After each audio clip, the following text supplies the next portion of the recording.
But quick introduction about Oko. So Oko is the Senior Director for Ecosystem Development at Techstars, and he is based in Singapore.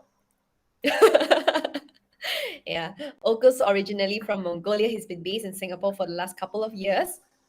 And Oko, please say a few words and say hi. Yes. Hi. Hi, everyone. Thanks for having me. This is so cool. This is so much fun being here today, and really excited to be joining you guys for this session here. Hopefully I can share some experience. So my name is Oko. I am from Mongolia. I've been actually in Singapore for 5 years now, which is kind of crazy. Oh, wow.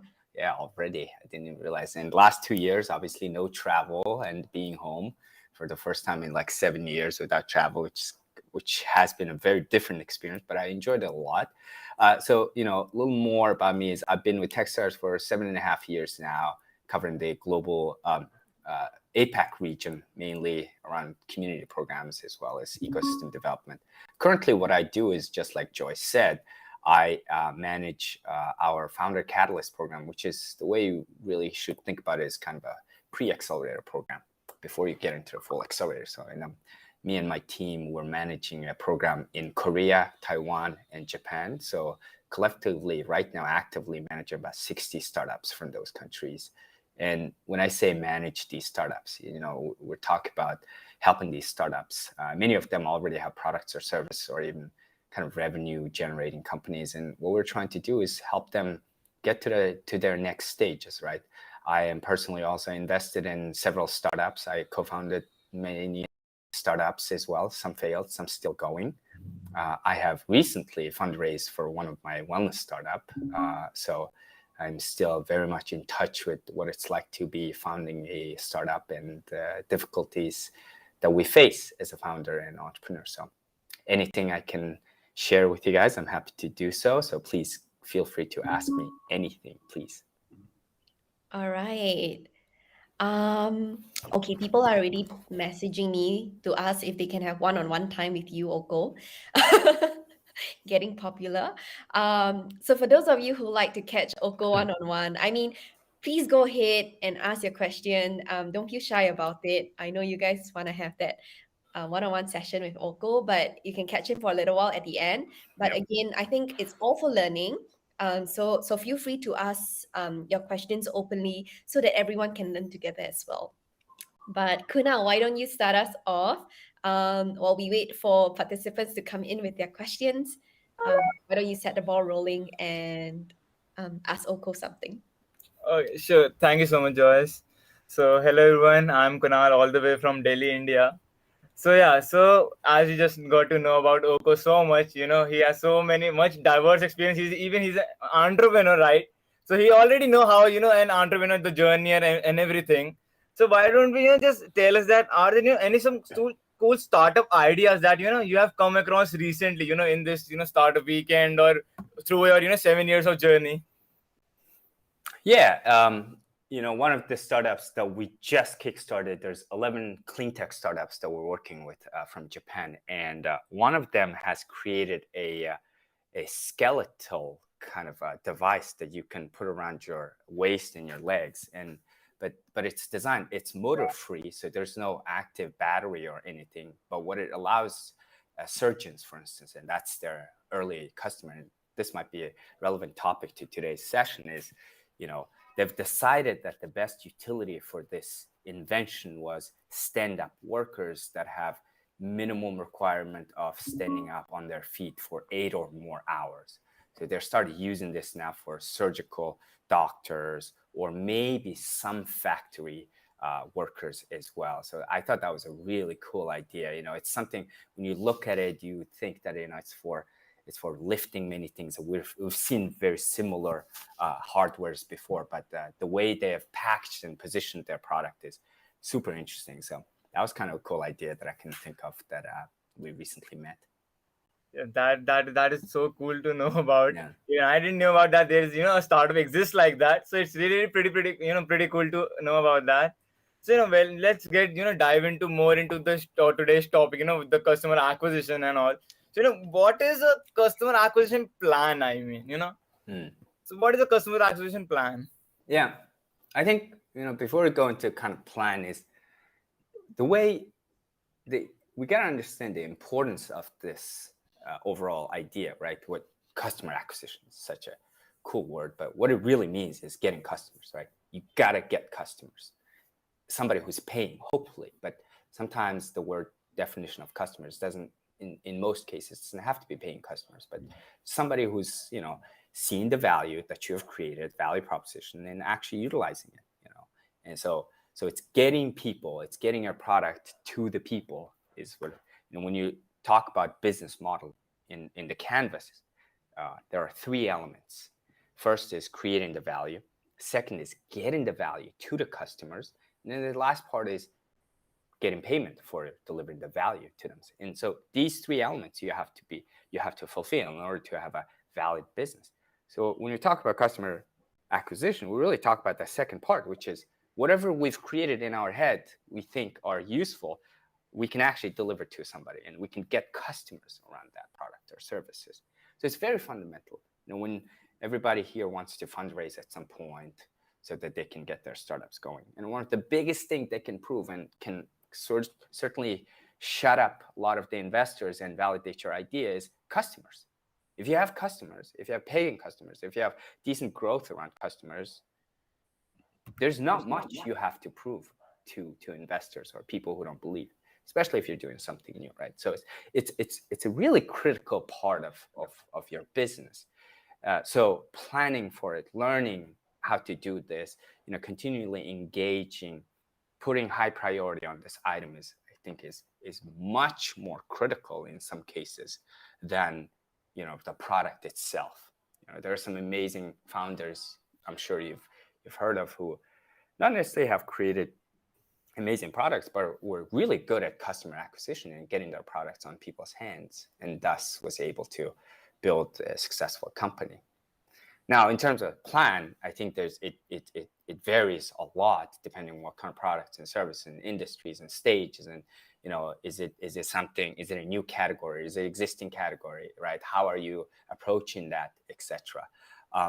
So it would depend on all these criteria, but there seems to be one or two main rules when you're starting up. You start with your own network. That's kind of the first plan of attack when it comes to customer acquisitions, right? Getting customers. You start with your family. You start with your friends. Everybody says this, but when it comes to actually people executing it, people always skip this step.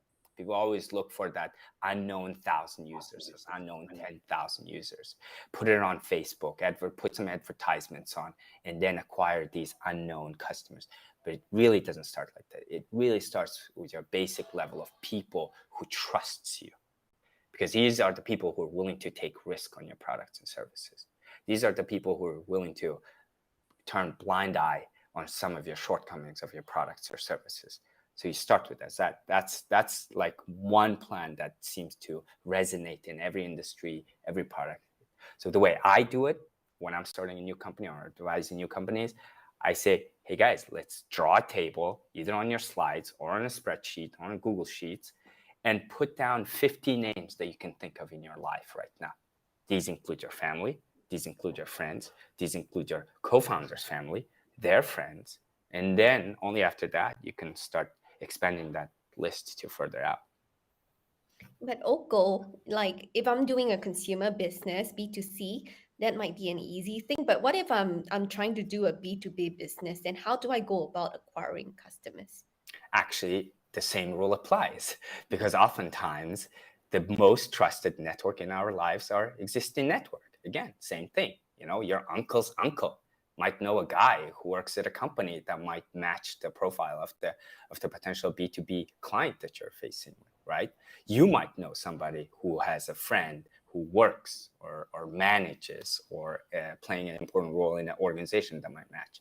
At this point, we don't know most of the time who the perfect customer segment is. We have a lot of ideas, hypotheses around the profile, but we really don't know, right? It's what I think it's what Mike Tyson said, which is you have all the plan in the world until that first punch, right? You go in the ring, and then they punch you. You get the first punch, and everything goes out the window, and you got to restart over again. It's so true in the startup world. So you can't be picky.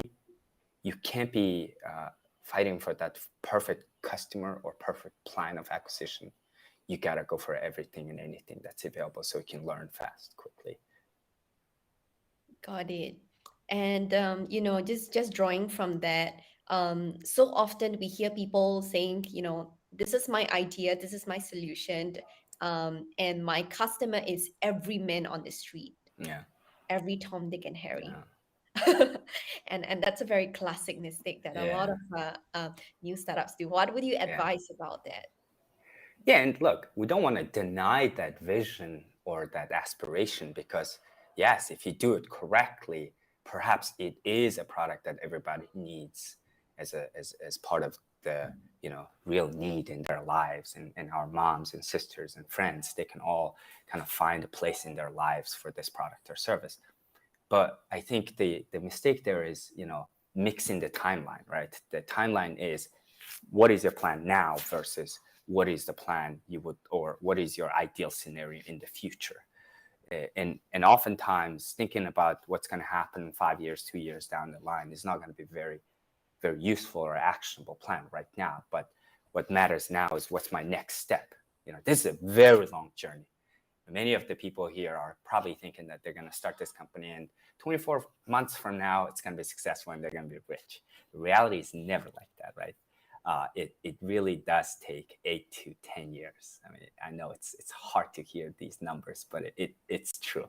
If you are getting on this journey of becoming an entrepreneur and creating your own product, and really mean it, right? Really mean of creating a really nice venture that has all these great value that you want to create for yourself, for your team, and the community, it's a long journey. So with that said, when you look at this kind of big, complex problem, because it's a long, big, complex problem, you really want to start with what's ahead of you right now, one step at a time. And then when you talk about that, it's never everyone. It's the guy next to you. It's the girl next to you. It's your mom. It's your sister, right? You got to start from that. It's very easy to acquire the next 50 people once you have the first 100, etc. So it's step by step. And then, so yes, you might think inside yourself, yes, this is a product for everyone. Well, guess what? Shut up. Don't say that right now, right? Let's pull it back. Let's sync with the time and what's available, the opportunity cost of what's in front of you right now, and then go with those steps. Awesome. Kunal, why don't you go ahead? Yeah, sure. So, we are just discussing all the key components and everything. So, my question is that how should a person should, identify the right target audience, because every target audience, it is the most important thing in the customer acquisition, identifying your audience, because if you don't know your audience, then how are you, going to sell your product and, uplift your whole startup and everything. So, Yeah. how to find the right target audience, Oko? Well, firstly, I don't know the answer. I think I have some ideas on how to make the search, step by step, so that you can end up on the right customer target. But fundamentally, startup events like Startup Weekend really emphasizes on this idea of lean startup methodology, and clean, I guess. But this whole idea is that we have assumptions. Everything we think about our products and services in this startup is all assumptions. Same goes for target customer segment. We just don't know who might be the perfect person, right? I think the gaming platform, what's the name? Esports? No, but the YouTube equivalent of gaming platform. Twitch. Yeah. Oko, what Twitch is that momentary memory loss?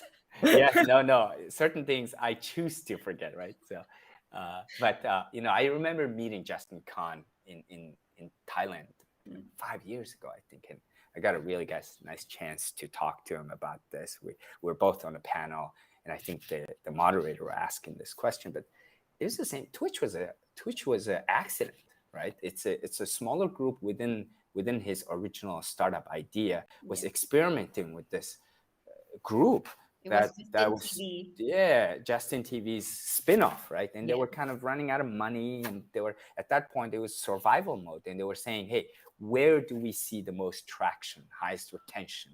People seem to be adopting. And this was a new category creation at that point. We didn't know that people wanted to stream their gameplay, and then other people were interested in watching people play, right? And so it is such a common story. I mean, this is the big name, brand name, so many people have heard this story.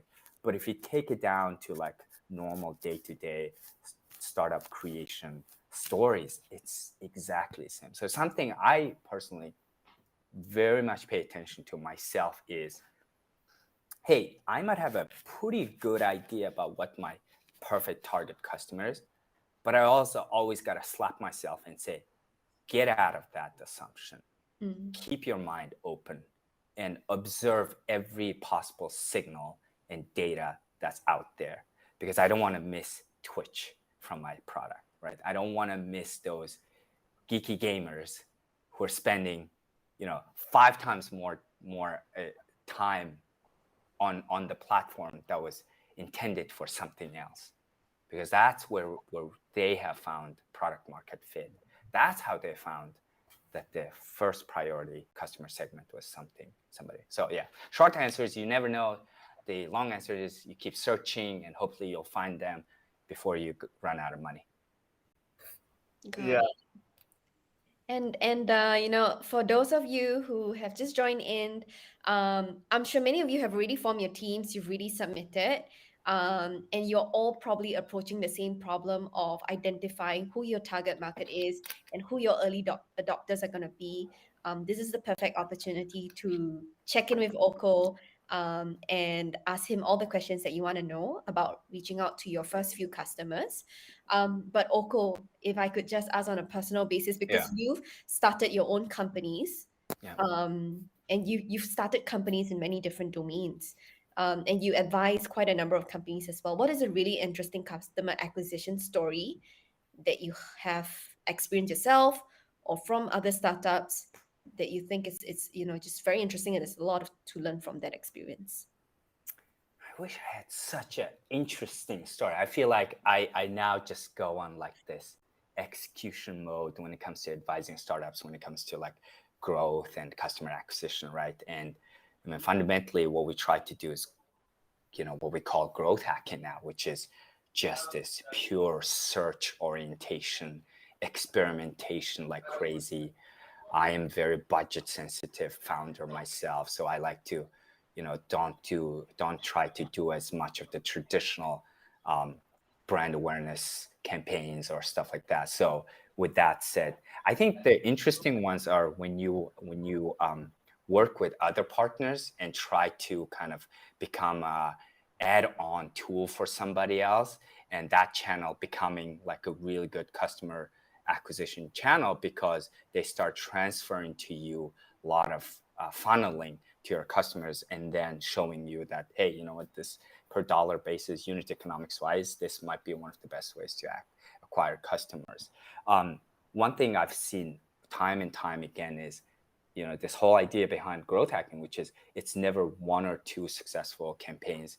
It's a compound effect of many efforts looking for virality and organic growth opportunity. Really, really, really does work. So what that means is that it's speed, it's a careful designing of campaigns and experiments. So meaning, we're gonna run 2 new experiments every month for the next 12 months. So 24 acquisition ideas. And we're gonna closely observe the data that's coming in so we can see where we should double down or where we should cut out, and where are some interesting insights and data that can kind of direct us in terms of how we look at these channels and price. We have a question from Raihan, Yeah. who I believe is based in Indonesia. He says Twitter and Discord are great platforms for building community of NFT buyers. But my idea, Random Blocks, is focused on penetrating the Indonesian market, which is still considered quite early stage. Mm-hmm. Any recommendations to the team for building up the community and ecosystem? Is Random Blocks also a blockchain? Do you know? Raihan, if you're around, you're welcome to. Yes. Yes. All right. Cool.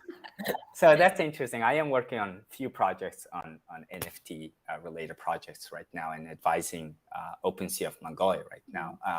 And And this is a hard one because, again, the early adopters and the people who do understand the value of NFTs or even just kind of Web3 or blockchain are not necessarily good representation of the real world demographics, so to speak. In other words, these are risk takers. These are people who are just adopting this new cool technology. Most of them don't really understand, and they're kind of reaping the benefit of being early adopters. But when you're building like your community, fundamentally, you want people that matches your community cohort attributes, so to speak. But what's going to happen is, because you're executing this idea on a blockchain or specifically kind of NFT environment, you're automatically going to be attracting these people that are not necessarily your target community members, but are just early adopters of NFT who are looking for any other next cool NFT projects. So, you gotta kind of, I think, again, this is exact risk that I'm facing with one of our projects, is that you gotta sort of parallel run two ideas of, hey, look, there are these people with lots of, decent amount of crypto sitting in their wallets, want to convert into NFTs, join venture communities because they're just excited, they get it. So you're gonna work with those. But on the other hand, hopefully you have a little bit mid to long-term goal idea around, hey, look, by doing this and more people adopt NFTs and blockchain and have their own wallets and understands and goes beyond the barriers currently that's available, especially in Indonesia, you will eventually get and curate the actual target community and ecosystem that you're talking about. So yes, you're gonna be on Discord, but that I will assume that your perfect target are not the kind of people that are on Discord right now. It's one of those early, first mover problems that you're facing right now. So you got to navigate that together. Right, Raihan, looks like you've got a challenge on your hands, and I hope you and your team can use this opportunity to figure it out. Thanks for the question, and if you have any more, keep it coming. Kunal, over to you. Okay. So, as you're just discussing the strategies and everything, so have you come across, some strategy that really blew your mind, some of, some cases that happens, when a startup, just becomes, they do something that, the customer can't refuse to buy it, Have you come across any opportunity, in your time over the years? No, again, see, like, I wish I knew those unicorns or like standout outlier ideas, but no. And that's what I like. I'm really a strong believer that it takes many nudges. It takes many small steps, and the compound and kind of a, larger effect of those activities end up creating, enough customers, because that's the ultimate goal, right? You don't want to just one big, kind of spike in your customer base and then flatten out.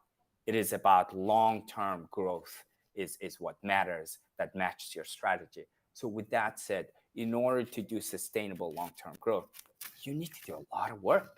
All right. So there's no magic bullet, unfortunately. So Sean Ellis, the guy who wrote about growth hacking, if you listen to him, that's exactly his first thing. He says, look, there's no magic bullet here. There's no one idea that PayPal back in the days used as referral program, or changing the language on the bottom of the AOL mail, sign signature, etc.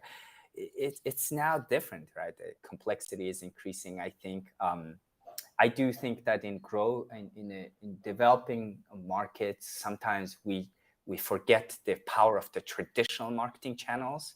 And traditional marketing channels, such as in Singapore, train postings at train stations, right? Physical worlds, old media, traditional media, etc. They're still so much powerful. So sometimes I think as tech entrepreneurs, we forget that. And I like to kind of, again, look at that as one of the alternative, effective strategies that you want to utilize as well. But they're expensive sometimes, unfortunately. All right, Oko, we have a team that is doing social selling. So Louis Tan asks, We are building a TikTok plus e-commerce app, adopting a B2C model, targeting MZ generation. I don't know what generation I am, but I don't know what MZ generation is. If Louis could just help to clarify, does that mean millennial? I don't know. We have been doing live commerce for some time, and brands and influencers have indicated interest in working with us. What approach and tips would you have for user acquisition or retention? Looking at a sustainable cost perspective. Okay, so he clarifies MZ is millennials and Gen Z. Yeah. Wow. And so, I'm assuming that you're dealing with two sides, right? When you talk about customers here, you're looking at people who are actually buying your stuff. And then also the people who are providing the products or services. Now, I don't know the intricacies of are you acquiring these and then reselling them, or are you just playing kind of a platform play here? So with that said, so if you are a multi-stakeholder platform business, you gotta develop a customer acquisition plan on both sides, right? Now, one of the problems, and I'm sure you've thought about it a lot, one of the problems that I notice, especially when it comes to this kind of platform, is that you need to have strong opinions about which side of your platform stakeholder is the most important one. It's very hard to, especially in the beginning, with limited resources and stuff, to create a perfect solution for both sides. So know which one is the egg or the chicken, and which ones you can have more influence and control over, and focus that. And in early days, having those focuses really matters, because oftentimes I've seen companies who are doing platform game overstretching themselves, and your platform changes because both sides sort of asks different things, and they're going to nudge you differently. You're going to end up spending money and choosing channels differently for both sides. So knowing, creating a priority and having a very strong opinion about that, and stand on that, and using that as a value for dictating which strategies to use. That's what I want to tell you initially first. And I would assume that the actual buyer side is the more important side of this, because as long as you have buyers, well, I guess it does depend on some products. But if your buyers, if you having enough buyers, you can attract the right sellers on the platform. Then think about every kind of consumer-facing e-commerce, social selling ideas. And then again, you're asking what is one or two good ideas? Well, I would say at this point, sit down, look at similar social selling platforms out there, copy the shit out of them. Copy every successful campaign they've ran, languages, imageries, value propositions, right? Discount ideas, referral ideas, all those, just kind of copy them and steal them very well. That's where you're going to start. It's good advice, right? I mean, all the people that have gone ahead, they've already figured out, they've already spent the money on experimenting and figuring out what works. So you don't have to do the hard work. Don't learn on your own dime. Definitely. There was a question earlier in today's workshop, and someone asked, we are a team that's situated in different countries. All our team members come from different parts of the world. If we are trying to identify what market we want to go into, we want to be global ready from day one. But then, what's the realistic approach of actually acquiring customers? Is it really possible to just conquer the entire world from day one? I think there are some products I know that I've worked with, were able to kind of go multi-geographic locations from the beginning. So, open source platform is a good example of that. Some SaaS, I think, can be naturally kind of multi. But otherwise, other than that, it's really hard. I think it's probably doable, but it's really hard, and it's just going to require a lot of money and a lot of people and talent to be able to do that. So, being realistic about what you can do and what you can't do. Now, one thing I want to point out is that when you have many co-founders from different countries, and then they are like, hey, we could have my country as the first country, or his country or her country, is I want to remind that. And so when I'm mentoring startups, one of the first question I ask is, if there's like 4 or 5 people standing co-founders, I go, whose idea was it initially? I don't know if Joyce, you remember that we did that in Taiwan together. Yeah, we did. And it's usually just single source. No matter how many co-founders are on the team, the original inspiration is always that just one person. And that person usually has the biggest kind of obsession over this problem.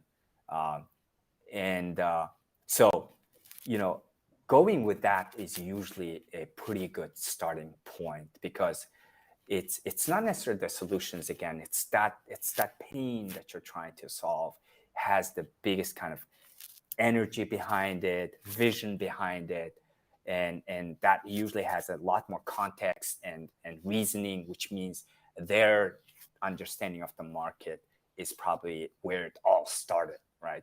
That's where they probably have more association with the much better fitting customer segment.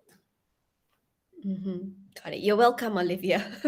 Just thought that it was a very good question also, because I can understand why if you have co-founders in different parts of the world, it's definitely something that everyone will be asking and trying to figure out, like, whose market is the most important. But yes, over to you, Kunal. Okay. So, hi, Oko. So, as we were just discussing earlier about different, customer acquisition strategies. So, can you just tell me what makes a customer acquisition strategy sustainable? We can apply a strategy, but we also need to make it sustainable so that we get more and more customers over the time. Yeah. So, And the reality is that we probably can't talk about sustainability honestly early in the startup world, right? That's why we fundraise, because it's not sustainable on its own, or unit economics wise at that point financially it just doesn't make sense. And what we're trying to do is, by further improving our products and services and the team and then the resource, we're trying to get to a sustainable everything, not just acquisition of customers, but just operation part of the business. So I think you got to be kind of realistic with your milestones and say that maybe it's not the best thing trying to create a sustainable acquisition, right, model at that point. Like I said, you always gotta, maybe this is the problem that many of us face, which is like, what do I want 2 years from now? What do I want now? What do I want 6 months from now? And all those goalposts have different goals, different money behind it, different costs, different revenue, different resources, different risks behind it. So we got to match on those. In the beginning, you really aren't trying to save money, right? You really aren't trying to figure out the CAC. It's hard. It's hard. You don't know. Because you don't know who the right person is. You don't know what the channel that works out. Even when you find out, it changes, right? So I wouldn't worry about it at that point. I would really worry about answering, validating my ideas, answering as many questions, learning from it as soon as possible, and then getting to that next goalpost. okay. Thank you so much. And we have a few questions in the chat box. So we have one from Dr. He says, the question is, how do you identify your customer when your product can serve everyone's need? I mean, it's amazing. If you can, if the second part of your question is true, the first part of your question wouldn't be there, all right? Because the second part of the question is saying it can serve everyone's need. Then you don't need, then you found your customer. But the problem is you don't know, right? The reality is you don't know. You wish that it serves everyone's need. And this is the stubbornness, the ego, the blind, product-loving founder side you gotta kill in yourself, right? Or don't kill, but put it down, make them be more open-minded and humble, right? Because the reality is You just don't know. But let's say there are many people interested. The signal from the customer side or market is coming that many people seem to be using, many people like this, especially if you're like new category, new markets, or cologne market where like you took this really cool product from America and then you developed it in like Indonesia, for instance, and there were no other players. You does tend to get a very mixed and confusing signals, meaning like a lot of people will download and then it will look like it's going and stuff. And in this case, what you can do is you got to do deeper in data analysis, right? And then you would try to look for somebody, and I'm sure you've heard this terminology, but super users, people who are obsessing about your product. And so how do you define that? You define by, usage, retention, hours spent on the platform, weird purposes that they're weird, the values that you intended in your product design or you didn't intend. So you want to dig through those data, and then I guarantee you the 80-20 rule always applies. It's the 20% of those people will be spending 80% of the time. And these kind of data then can help you go, all right, I see there are 10,000 people just initially got it, but these 1,500 seem to be really the people who get it. All right, so that's one way. But like I said, even at that level, what I like to do is go, okay, these 1,500, great. But there are anybody else out there who's giving me interesting signals that I'm not paying attention to, that are not matching the data hypothesis that we put forth, the formula that we wanted to see, but are also doing some interesting stuff with our products, right? Because I'm fundamentally have that idea in my head that I have a pretty good idea, but it might not be the way I imagined it. And I'm yet to find that. And I'm very open-minded. Mm-hmm. And DP has a question. Do you have, I think what you were talking about, Kek, earlier, do you have any good book recommendations to estimate early startup financials, including CAC and LTV? Oh, wow, you're all prepared. No, so I love books. I read books all the time. And this is the current book that I'm looking at. It is from Techstars, so a little biased, but and I've let me tell you, I've read a lot of books. I like to keep myself continually kind of learning more stuff. But this book, Startup Playbook, and Brad Feld wrote the foreword.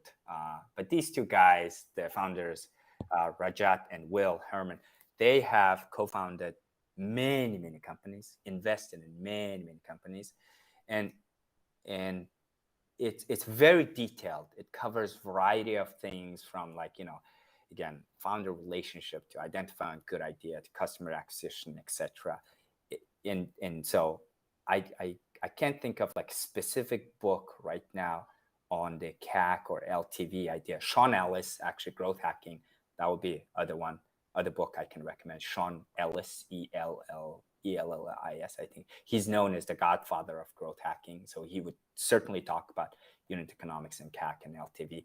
But this book, I'm really liking it. It's very detailed. It's very down to earth. It's not, because they've done the work and then they've also had the macro view. They have a very good perspective. 2 books. There you go, DP. I hope you got your answer. Okay, Olivia has another question. If my global team members have a language barrier and lack of understanding of a targeting country, is it better to pick UK or USA? For example, Korea has Korean language. Hustlers from New Zealand or Mexico don't know much about Korean market. That's a very unique it is very unique situation. Well, Olivia, what I will say is don't choose your market based on your founder's ability or inability to understand the market. That is not a right criteria to choose your target market from. Although it makes it so much harder. Again, the inspiration probably came, you're saying Korea, because probably that was where the original market was, and that's where the inspiration came from. So you got to try to make it work, right? Because that market is probably the easiest, the most again, matching the most highest likely to have the product market fit, etc. But I do understand that your team then cannot communicate and work on this market. So my first choice would be try not to use this as a criteria to selecting markets, thus focusing on Korea and try to make it work. But if really is something where your co-founders are turned off completely because they can't understand and they just can't add value and stuff, then as a team collectively you guys got to have a conversation. But the conversation shouldn't be around which languages do we speak and that's the country you want. No, the conversation should be around, if not Korea, what are some of the countries that we all can communicate and put our efforts into together collectively, and amongst those choices, which one is the closest to our original idea and pain and customer segment.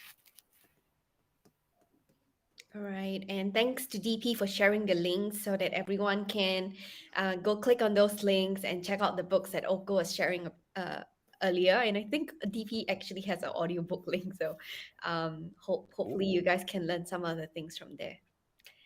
Dr. has a question. How does one estimate the market size? Can secondary data suffice? In an ideal world, you'd have the perfect number that you have found out or that has a lot of backing, etc. The reality is, especially in like new markets, up and coming markets, the infrastructure and research and numbers is lacking. So you got to work with what's available, right? So secondary data will have to do in the beginning. You know, when you talk to investors, people put too much emphasis on these numbers thing and trying to be too accurate. You don't really need to, you know, because especially in the beginning stages, right? In the beginning stages, remember that problem is more important than the market size and your ability to execute, right? So remember that those, if I were kind of working on my startup and looking at priority of problem, questions to answer and information to have focus on, I would focus on those questions first before I worry about accurate market size. What you want to do on the lowest case is have an idea about what you think is the TAM sum or whatever you come up with, and know that that's kind of the idea, that's kind of the direction you're heading. And I'm always open.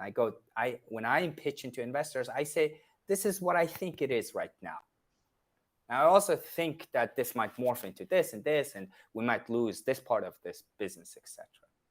Another cool startup that I'm working with right now is a Japanese startup that's creating a platform where people can search and get a kind of Spotify of research paper. Think of it as computer science research paper. But it's not just published paper. It's a preprint, they call it, something cool I never knew about.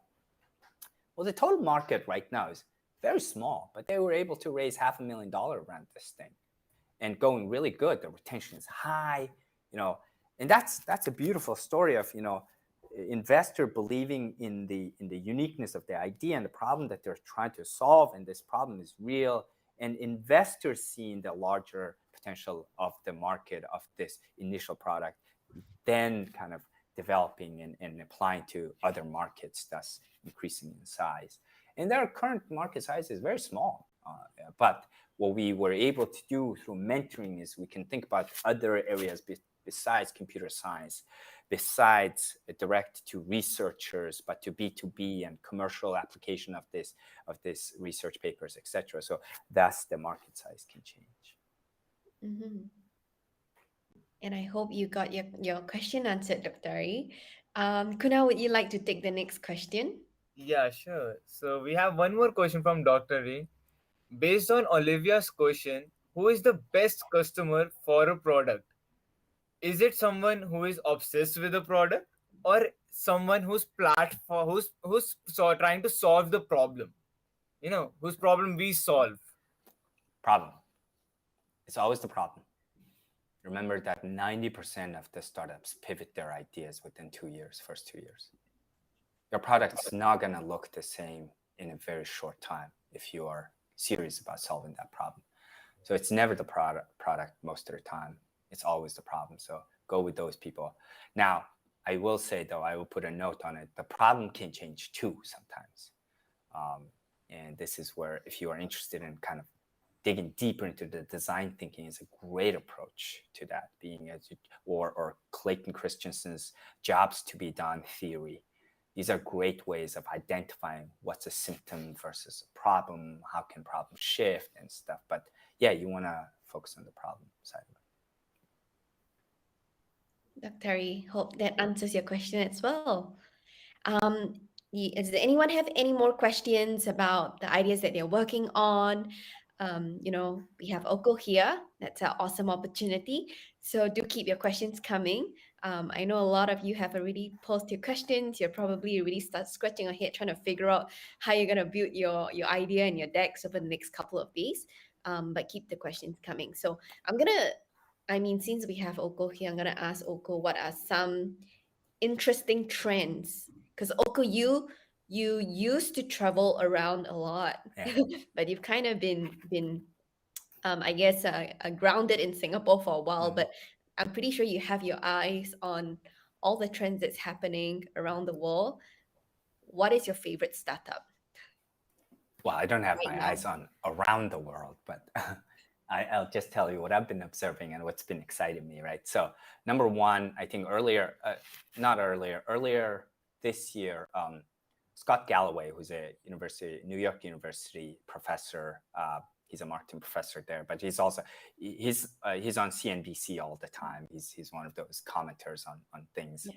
and he has written a book called The Big Four, and so he examines Apple, Google, Facebook, and what's the fourth? Amazon, and based on these four companies, he kind of looks at trends and stuff. And one of the interesting, he wrote a new book during, I think, pandemic, and it's basically post-pandemic, what's going to happen. And I like this idea that he talked about, and it's very much in line with what I'm doing, which is, if you look at, Google just became $2 trillion company, right? You guys heard of that like a few days ago, which is crazy, right? And so if you think about these large valuations in these tech companies really taking over and creating new records in terms of growth and economic size and stuff, he questions what are the next sectors that they need to focus on in order to sustain this growth and really become larger entities that beyond US and their initial global presence, even more penetrating into new markets.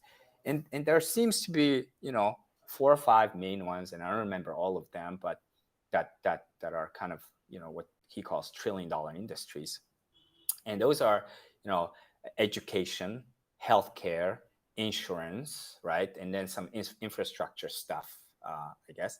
So those are the ones I remember, and then there were a couple others, and I think again, what happened with financial sector through fintech, we're seeing big ones in ed tech now and in health tech. So those are, I think, is kind of the larger cool trends that's happening. But then now, if you take that and then you leverage, I was able to talk to Polygon technology folks yesterday, leveraging what Web3 is doing for us. Mm-hmm. I think that's a cool stuff going on. So I'm really interested in metaverses and Web3s and what NFT is gonna provide us in terms of ability to curate communities and sell and acquire customers and create customer base, etc. So that to me is exciting. That's what I'm looking out to right now, trying to get into and collecting NFT stuff. So okay, there are a number of NFT teams ideas, I know. nice. I know a lot of you actually put in NFT ideas. Yeah. So ask your questions. If you had, since we have Oko here and he's interested in what you guys might potentially be working on. Another question: I am working on creating a platform for members of the public to access mental health experts. Who is our best customer? Right. So that's actually, one of my own startup that I recently fundraised is a wellness tech company, and so I'm very familiar with kind of what's happening in there, and the reality is mental health has become such a prominent part of society these days. Like 1 in 4, 1 in 3. These are the kind of numbers you're hearing right now. Depression, acute stress, or even suicidal thoughts, right? So from that perspective, yes, you're right. It does cover a big portion of communities around the world, not just in our countries, but really it's prominent everywhere. And that's what pandemic kind of surfaced to us, right? This isolation and not knowing what's happening. There's some interesting stuff that's happening to us neurologically that's causing all these issues. So yes, it's that. But you got to remember that your problem that you're trying to solve is utilizing a platform that has barriers of interest for some communities, meaning these people haven't even become comfortable with expressing their vulnerability around mental health. And now you're asking them to get on a smartphone or a computer and talk to a stranger about it. Mm-hmm. So you got to remember all these things. So the one advice I will tell you is within that larger segment of mental health patients or people who are, again, like almost everybody these days, who is ready? So I'm bringing out this score, because people ask me, who's your customer? And I say, demographics wise, it's almost like very mixed thing, but we do think that it's self-sustaining people, so meaning age group. We do think that they're kind of a mobile first society or generation. Yes, we do think that they have some comfort in utilizing personal stuff online. So banking is another great example, insurance. So, it really kind of mobile first solutions adoption is high. We do think that they might have had some previous experience with mental health support, have seen people, or at least has a comfort talking about it. And then, so all that for me comes down to readiness score, right? So that's the formula that you can create. You can say, if this person does this, their readiness score is this. So our customer segment, at least the first group is score this or above. Mm-hmm. Got it. And then after that, you're gonna go into the next ones. Yes. So we have another question. It's from Amber. Our team's idea focuses on remote working. This was an issue that arises from COVID. Do you believe that the world may go back to normal and we won't retain customers? I'm sure there are some really smart people who gave answer to this all over the internet and on TVs. Look, everybody's saying that we're never going to be the same as before. It's not the same normal. It's a new normal. From my personal experience, what I'm noticing is that many companies, like big companies like LinkedIn, Google, my friends who worked at LinkedIn, Google, Facebook, all these big companies, is that the workforce is demanding a freedom, which I find it sometimes like spoiled, but at the same time, I'm like, that's the reality today. You want that. And if companies are not letting you do that, people are quitting their companies, right? You hear these statistics and numbers. So what that's telling, and I was talking to someone, a co-working operator here in Singapore 2 days ago, and he told me about his new direction, which is what's going to happen is his assumption is it's going to be a mixed world where we don't necessarily want to go to the office, but we still want to have working environment that's isolated from home. And so this hybrid approach is a thing, I think, going to be a thing. And like for me, for the first time in 7 years, I had to be home for 18 months, which is crazy. I've never stayed home more than 2 weeks. Oh my God. Previous 5.5 Isn't it years. never stay home more than 2 days in a row? Two weeks, actually, 2 weeks. Not too bad. Yeah. Oh, that's so cool. Okay, so we hope that Amber, we answered your question. So we have another question from Dr. E. In creating digital health platform, can we segment our customers into age, purchasing power, gender, etc., or is that too much? Yes, you can, but hopefully you're doing it because you have an assumption that that is an important criteria to sort them for your next milestone. So don't just do it automatically because everybody else is doing or what's in the documents and what other startups are doing. It's got to make sense for your purposes. It's got to make sense of how you are identifying the best customer profile right now for your product. If gender does matter, and that's your hypothesis, yes, segment them. But I don't think personally, well, actually, no, I will go back. Menstrual, prediction apps. That's obviously gender specific product, right? So you want to segment it, but so I guess yes, there are some products that are going to be like that. So again, I guess I'll stick with my first answer, which is if it's specific and it has a goal and match, then do it. But don't just do it because everybody else does. That's great. That's really, really great. Okay, so we have another question from Dr. as well. Okay.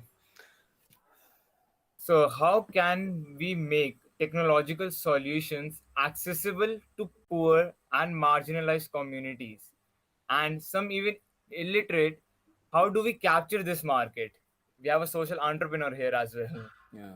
Hopefully, Dr. Ari, this is not the same product, right? Because if you are, what you're doing is this classic mistake of our product can do this and this, and then solve hunger and then this and poverty and all this stuff, right?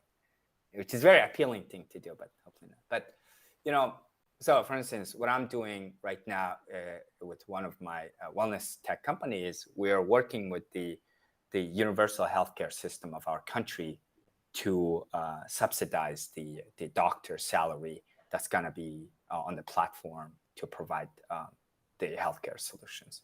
So that to me is a way of me working with, it's a PPP, public-private partnership, where we are leveraging what government can provide in order to allow us create access to our solutions. And oftentimes you are dealing with people who can't afford or isolated, etc. Now, when it comes to illiterate customer base, that's a very different, unique, again, it's a very different solution. You gotta develop your UX, your UI, right? I know a friend who used to work at Amazon who did that a lot, and now he has pivoted and he's very successful at creating a learner's platform for elderly in America, and they're doing really good. They raised probably, I think, $20 million right now, and so it's specific, new technology, how to use your smartphone kind of lessons for elderly population. So it has its own approaches, own product development, own campaign and plans. All right. And Han has a really interesting question. And I don't know whether that's easy to answer. How can I know the problem I am solving is too hard to solve? As long as you decide it. Meaning, if you think that this is the given time that I'm going to go for it, this is the given resource and effort I'm going to try to solve it, and I don't do it, then the answer is yes, maybe it's too hard. Now, who's too hard, right? That's the question, right? For whom is the question, right? You know that Google X is a part of Google whose job is to take the biggest problems in the world and try to tackle it, right? Moonshot problems. Yeah, moonshot problems. And are they solving some amazing problems? Yes, Jesus. Some of the problems they're solving with their projects are crazy. Stuff that we didn't think was available and possible. So I think it's up to you to decide whether it's too hard to solve or not. And not just you, your family, your money, your energy, what's realistically possible in your life, that will also help. So please don't ignore those things and your well-being and health and happiness. All right. And just Amber has a follow-up question from her earlier question.